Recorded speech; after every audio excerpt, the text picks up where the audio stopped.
I'm going to be showing my 5 best figures and my 5 worst figures, starting off with my 5th worst figure. This goes to this Karrion Kross figure from the MLW toy line. This figure's good, it's meant to be like a mix between a basic and an ultimate, but the joints are horrible. But however, it does have quite a lot of detail with the tattoos, like these back tattoos here. The most detailed one is the one with the deer or whatever it is, but with this Karrion Kross figure I did customise it because I did add some metal knee pads on there. I thought it'd fix it, but it just didn't really, and I did also paint on some wrist tape, and I did also add an elbow pad as well, which did make it look a lot better than it was before. But this head scan is awful. It looks nothing like Karrion Kross. I get this was from when he had like short hair after he got released from NXT, but it just doesn't look the greatest. And considering it's meant to have butterfly joints, they are really stiff and they just don't move in the slightest. The upper torso does have some good movement, but the lower torso is just awful and just doesn't move. But that's where I have to rank it as my 5th worst figure. But it is definitely not as bad as the number 4 spot, which is this Nick Jackson figure. I mean, this figure is just awful. The head scan looks nothing like him. I'm going to put a picture of what his head looks like here compared to this one. I mean, as you can see, they look nothing alike. I mean, the headband's cool because it does say the Elite and it does have like the Elite attire. These tassel things at the bottom of the trousers are quite cool as well, but they just keep on slipping up and it's like really annoying. You can take them off, but it looks absolutely horrendous, so I really would not recommend it. The Elite logo on the tights is really cool, as well as the colour scheme, which is blue, gold and white. The torso doesn't have much movement, it's not the greatest for movement, but this is why this has to go as the 4th worst figure. But it gets worse, because twins come in 2, so the number 3 spot goes to his brother, Matt Jackson. This head scan is actually like the most atrocious head scan in figure history. I mean, it's got the same attire, which is really cool as well. I do like the attire, but it's just everything else on the figure that just makes it look bad.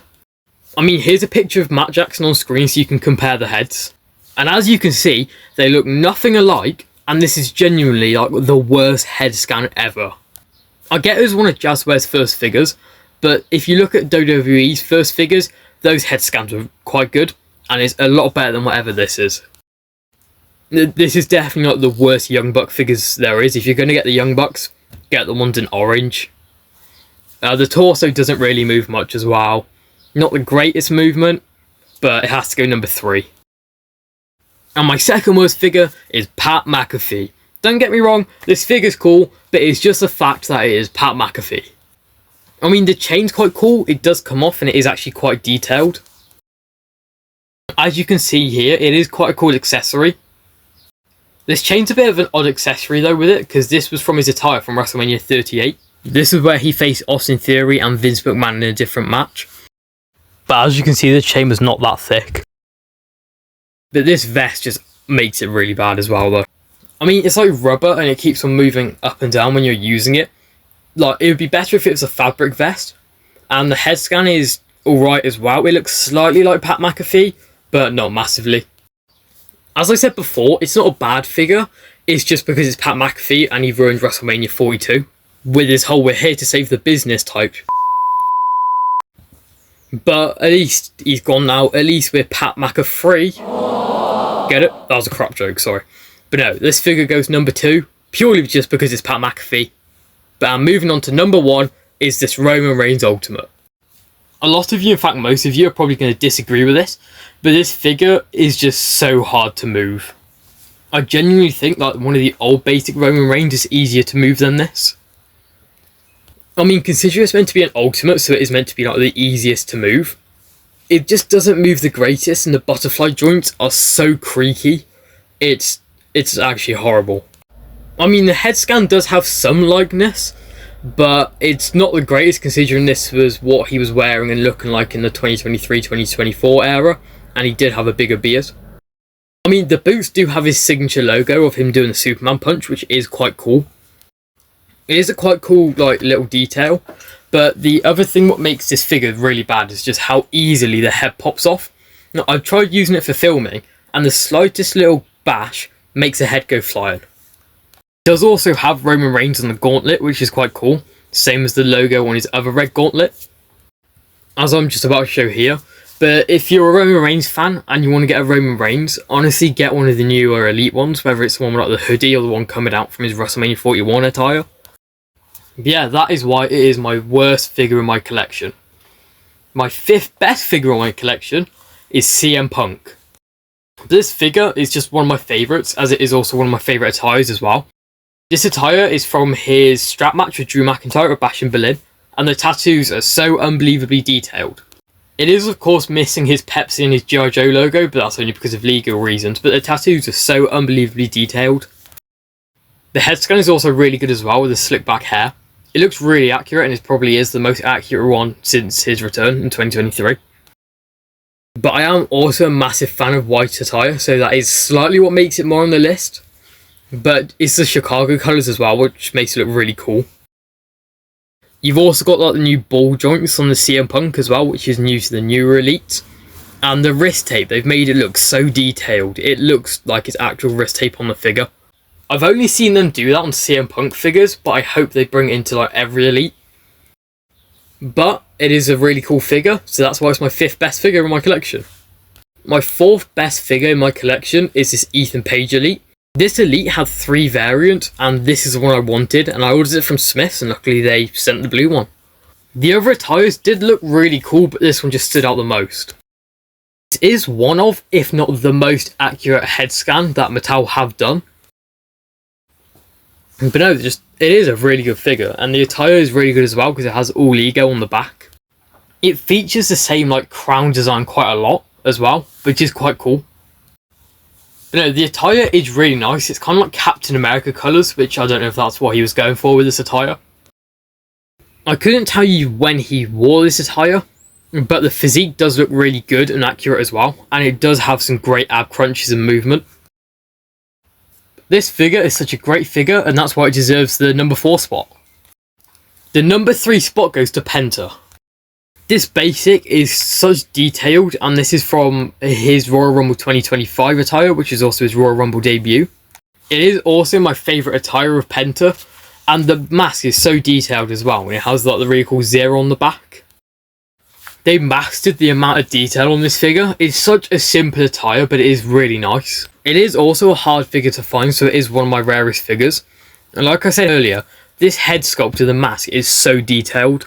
You can see all like the scale-like designs on the actual mask there, which is cool, and the dragon is like really stands out. For me, the black and blue just works really well, and a cool thing with all Penta figures at the moment is the mouth comes out, so they all have interchangeable mouthpieces. I bet you some of you had zero ideas about that. Yet again, another crap joke. But no, the mouthpieces are so detailed as well, considering they're so small, it captures his like facial expressions as well. They are really easy to switch around, what makes it a lot cooler, because it means you can have multiple facial expressions without having multiple head scans. And the tattoos are so detailed because they even go up to his neck, which you really can't see when his mask is on. And popping the head on and off is really easy as well, and it also has some really good joints.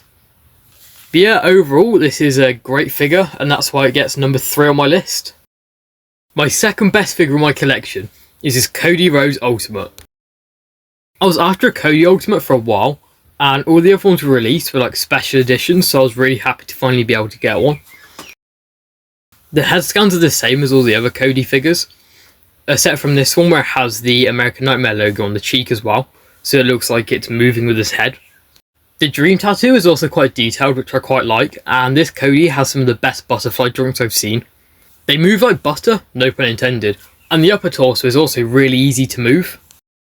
It's so easy if you're trying to pose like a Cody cutter.